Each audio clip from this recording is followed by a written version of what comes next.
ನಮಸ್ತೆ ಎಲ್ಲರಿಗೂ. ಇವತ್ತಿನ ಒಂದು ನಿಜ ವಿಷಯವನ್ನು ತಂದಿದ್ದೇನೆ. ಇದು ನಡೆದದ್ದು ಶಾಲಂಪುರ್ ಜಾಗದಲ್ಲಿ. ಇಲ್ಲಿ ಒಂದು 2.5 ವರ್ಷದ ಚಿಕ್ಕ ಮಗುವನ್ನು ಜೀವಂತವಾಗಿ ಮಣ್ಣಿನಲ್ಲಿ ಹಾಕಿರ್ತಾರೆ. ಹಾಗೂ ಆಕೆಯ ಬಾಯಿ ತುಂಬ ಮಣ್ಣನ್ನು ಹಾಕಿ ಅವಳ ಸೌಂಡ್ ಯಾರಿಗೂ ಕೇಳದಾಗೆ ಮಣ್ಣಲ್ಲಿ ಮುಚ್ಚಿಬಿಡ್ತಾರೆ. ಇದು ಬೇರೆ ಯಾರು ಮಾಡಿದ್ದಲ್ಲ, ತನ್ನದೇ ಹತ್ತಿರದಲ್ಲಿ ಇದ್ದಂತಹ ನೇಬರ್. ಯಾಕೆ ಮಾಡಿದ್ರು ಎಲ್ಲ ವಿಷಯಕ್ಕೆ ಆನ್ಸರ್ ನಾನು ಹೇಳ್ತೇನೆ. ಈ ಘಟನೆ ನಡೆದದ್ದು ನವೆಂಬರ್ 28, 2021ರಲ್ಲಿ. ನೀಲಂ ಅಂತ ಹೇಳುವ ಒಂದು ಹೆಂಗಸು ಮತ್ತೆ ಹರ್ಪ್ರೀತ್ ಸಿಂಗ್ ಅಂತ ಹೇಳುವ ಒಬ್ಬ ಗಂಡಸಿನ ನಡುವಲ್ಲಿ ತುಂಬಾನೇ ಮಕ್ಕಳ ವಿಷಯದಲ್ಲಿ ಜಗಳ ಆಗಿರ್ತದೆ. ಈ ಜಗಳ ಎಲ್ಲಿವರೆಗೆ ಹೋಗಿರ್ತದೆ ಅಂದರೆ ಕಾಂಪ್ರೋ ಮಾಡಿ ಹೇಗಾದರೂ ಈ ಜಗಳವನ್ನು ನಿಲ್ಲಿಸ್ತಾರೆ. ಆದರೂ ಕೂಡ ನೀಲಂ ಅವಳು ಒಂದು ಸೈಕೋಪ್ಯಾಥಿಕ್ ಆದ ಕಾರಣ ಆಕೆ ತನ್ನ ತಲೆಯಲ್ಲಿ ಈ ನೆಗೆಟಿವಿಟಿ ಇಟ್ಟು ಹರ್ಪ್ರೀತ್ ಎಂಬವರ ಫ್ಯಾಮಿಲಿಗೆ ಏನಾದರೂ ಒಂದು ಮಾಡಬೇಕು ಅಂತ ಆಪರ್ಚುನಿಟಿಗೆ ಕಾಯ್ತಿರ್ತಾಳೆ. ಹರ್ಪ್ರೀತ್ ಸಿಂಗ್ ಆಕ್ಚುಲಿ ಅವರು ಪಂಜಾಬ್ ಪೊಲೀಸಲ್ಲಿ ಕಾನ್ಸ್ಟೇಬಲ್ ಆಗಿ ಕೆಲಸ ಮಾಡ್ತಿದ್ರು. ಅವರಿಗೆ 2 ಮಕ್ಕಳಿದ್ರು. 5 ವರ್ಷದ ಒಬ್ಬ ಹುಡುಗ ಹಾಗೂ 2.5 ವರ್ಷದ ಒಂದು ಹುಡುಗಿ. ಆಕೆಯ ಹೆಸರು ದಿಲ್ರೋಜ್ ಅಂತ. ಒಂದು ದಿವಸ ನವೆಂಬರ್ 28ನೇ ತಾರೀಕು 2021ರ ದಿವಸದ ಸಂಜೆ ಮಧ್ಯಾಹ್ನದ ಹೊತ್ತಲ್ಲಿ ದಿಲ್ರೋಜ್ ತನ್ನ ಮನೆಯ ಹೊರಗಡೆ ಆಟವಾಡುತ್ತಿದ್ದಾಗ ನೀಲಂ ಬಂದು ಚಾಕ್ಲೇಟ್ ಆಸೆ ತೋರಿಸಿ ಆಕೆಯನ್ನು ತನ್ನ ಸ್ಕೂಟರಲ್ಲಿ ಸಾಲಿಂ ತಬ್ರಿ ಎಂಬ ಜಾಗಕ್ಕೆ ಕರ್ಕೊಂಡು ಹೋಗಿ ಗುಂಡಿ ತೋಡಿ ಆ ಗುಂಡಿಯಲ್ಲಿ ಆಕೆಯನ್ನು ಹಾಕಿ ತನ್ನ ಬಾಯಿಗೆ ಮಣ್ಣನ್ನು ತುಂಬಿಸಿ ಆಕೆಯನ್ನು ದಫನ್ ಮಾಡಿ ಬಿಡ್ತಾಳೆ. ಅಲ್ಲಿಂದ ಬಂದಂತಹ ನೀಲಂ ತನ್ನ ಮನೆಯಲ್ಲಿ ಸುಮ್ಮನೆ ಇರ್ತಾಳೆ.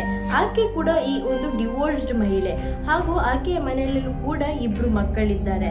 ಆಕೆ ತನ್ನ ತಂದೆ ತಾಯಿಯ ಜೊತೆ ವಾಸವಾಗ್ತಿದ್ದಳು.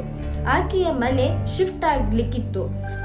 ಲಾಸ್ಟ್ ಸ್ಯಾಟರ್ಡೆ ಆಕೆಯ ಮನೆಯಿಂದ ಕೆಲವು ವಸ್ತುಗಳು ಬೇರೆ ಮನೆಗೆ ಶಿಫ್ಟ್ ಆಗಿತ್ತು.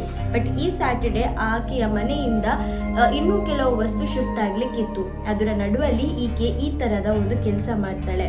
ತನ್ನ ತನ್ನ ಮಗಳು ಕಾಣ್ತಿಲ್ಲ ಅಂತ ತಿಳ್ಕೊಂಡ ತಾಯಿ ಹಾಗೂ ತಿಳ್ಕೊಂಡ ತಂದೆ ಇವರಿಬ್ಬರು ಕೂಡ ಅಲ್ಲಿದ್ದ ಎಲ್ಲ ಕಡೆ ಹುಡುಕಾಡ್ತಾರೆ. ಬಟ್ ದಿಲ್ರೋಜ್ ಎಲ್ಲೂ ಕೂಡ ಕಾಣುವುದಿಲ್ಲ. ತನ್ನ ಮನೆಯಲ್ಲಿದ್ದಂತಹ CCTV ಫುಟೇಜ್ ನೋಡುವಾಗ ಅವರಿಗೆ ಗೊತ್ತಾಗ್ತದೆ ಏನಂದ್ರೆ ನೀಲಂ ತನ್ನ ಮಗಳಿಗೆ ಚಾಕ್ಲೇಟ್ ತೋರಿಸಿ ತನ್ನ ಸ್ಕೂಟರಲ್ಲಿ ಎಲ್ಲಿಗ ಕರ್ಕೊಂಡು ಹೋಗಿದ್ದಾಳೆ ಅಂತ. ಸಸ್ಪಿಷಿಯಸ್ ಆದಂತಹ ಪೇರೆಂಟ್ಸ್ ನೀಲಂ ಅವರ ಮನೆಗೆ ಹೋಗಿ ಕ್ವಶನಿಂಗ್ ಮಾಡುವಾಗ ಆಕೆ ಕರೆಕ್ಟ್ ಆಗಿ ಆನ್ಸರ್ ಕೊಡುವುದಿಲ್ಲ. ಇದನ್ನು ಕೇಳಿದ ಹರ್ಪ್ರೀತ್ ಏನ್ ಮಾಡ್ತಾನೆ, ತಾನು ಕಾನ್ಸ್ಟೇಬಲ್ ಆದ ಕಾರಣ ಪೊಲೀಸ್ ಅವರನ್ನ ಕರ್ಕೊಂಡು ಬಂದು ಆಕೆಯ ಮನೆಯಲ್ಲಿ ಇನ್ವೆಸ್ಟಿಗೇಟ್ ಮಾಡಿಸ್ತಾರೆ. ಇನ್ವೆಸ್ಟಿಗೇಟ್ ಮಾಡ್ತಾ ಕ್ಯಾಮರಾ ಎಲ್ಲ ಕರೆಕ್ಟ್ ಚೆಕ್ ಮಾಡುವಾಗ ನೀಲಂ ತನ್ನ ಬಾಯಿಯಲ್ಲಿ ಇದ್ದಂತಹ ಕ್ವಶನ್ ಅನ್ನ ಪೊಲೀಸ್ನವರಿಗೆ ಹೇಳಿ ಹಾಗೂ ಅವರು ಕೇಳಿದಂತಹ ಕ್ವಶನ್ಗಳಿಗೆ ತಾನು ಕರೆಕ್ಟ್ ಆಗಿ ಆನ್ಸರ್ ಹೇಳ್ತಾಳೆ. ಆನ್ಸರ್ ಏನು ಹೇಳ್ತಾಳಂದ್ರೆ, ತನಗೆ ಮುಂಚೆಯ ಯಾವುದೋ ಒಂದು ದ್ವೇಷ ಇದ್ದ ಕಾರಣ ಅವರಿಗೆ ಬುದ್ಧಿ ಕಳಿಸಬೇಕಾಗಿ ತನಗೆ ಸಿಕ್ಕಿದ್ದೇ ಆ 2.5 ವರ್ಷದ ಮಗಳು ಟಾರ್ಗೆಟ್ ಆಗಿ. ಸೊ ಆಕೆಯನ್ನ ಸಾಲಿಂ ತರ್ಬಿ ಎಂಬ ಜಾಗಕ್ಕೆ ಕರ್ಕೊಂಡೋಗಿ, ಅದೊಂದು ಫೀಲ್ಡ್ ಏರಿಯಾ, ಆ ಜಾಗಕ್ಕೆ ಕರ್ಕೊಂಡೋಗಿ ಅವಳಿಗೆ ಬಾಯಿ ತುಂಬ ಮಣ್ಣು ಹಾಕಿ ಅವಳನ್ನು ಮಣ್ಣಲ್ಲಿ ದಫನ್ ಮಾಡಿದ್ದಾಳೆ ಅಂತ. ಇದನ್ನು ಕೇಳಿದ ಪೊಲೀಸ್ ಇಮಿಡಿಯೇಟ್ ಆಗಿ ಆಕೆಯನ್ನು ಕಾರಲ್ಲಿ ಕುತ್ಕೊಳಿಸಿ ಆ ಜಾಗಕ್ಕೆ ಕರ್ಕೊಂಡೋಗಿ ದಫನ್ ಆದ ಮಗುವನ್ನು ಹೊರಗೆ ತೆಗಿತಾರೆ. ಹಾಗೂ ಅಲ್ಲಿಯೇ ಇದ್ದಂತಹ DMC ಹಾಸ್ಪಿಟಲ್ಗೆ ಕರ್ಕೊಂಡು ಹೋಗುವಷ್ಟರಲ್ಲಿ ಆ ಮಗು ಸತ್ತು ಹೋಗ್ತದೆ. ಇದಾದ ಮೇಲೆ ಆಕೆಯ ಬಗ್ಗೆ ಹರ್ಪ್ರೀತ್ ಅವರ ಹತ್ರ ಕೇಳುವಾಗ ಗೊತ್ತಾಗ್ತದೆ ಆಕೆ ಒಂದು ಸೈಕೋಪ್ಯಾಥಿಕ್. ಅಲ್ಲಿ ಇದ್ದ ಲೋಕಲ್ಸ್ಗೆ ಯಾರಿಗೂ ಕೂಡ ಆಕೆಯನ್ನು ನೋಡಿದ್ರೆ ಆಗೋದಿಲ್ಲ ಅಂತ. ಹಾಗೂ ಶಿಫ್ಟಿಂಗ್ ಬಗ್ಗೆ ಎಲ್ಲ ಆ ಟೈಮಲ್ಲಿ ಅವರು ಹೇಳ್ತಾರೆ ತಾನು ಡಿವೋರ್ಸ್ ಹಾಗೂ ಆಕೆಗೂ 2 ಮಕ್ಕಳಿದೆ ಎಂದು. ಅವರು ಮತ್ತೆ ಇವರ ನಡುವಲ್ಲಿ ನಡೆದಂತಹ ಜಗಳ ಕಾಂಪ್ರೋ ಕೂಡ ಆಗಿತ್ತು ಅಂತ.